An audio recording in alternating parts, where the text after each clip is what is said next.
I'm sure you've heard the news. India's criminal laws are getting a major overhaul. Let's break it down. Starting July 1st, 2024, 3 new laws will reshape India's justice system. First up, the Bharatiya Nyaya Sanhita 2023. This law will replace the Indian Penal Code. Say goodbye to sedition as a crime.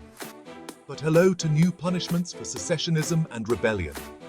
Plus, gang rape and mob lynching of minors now have stricter penalties.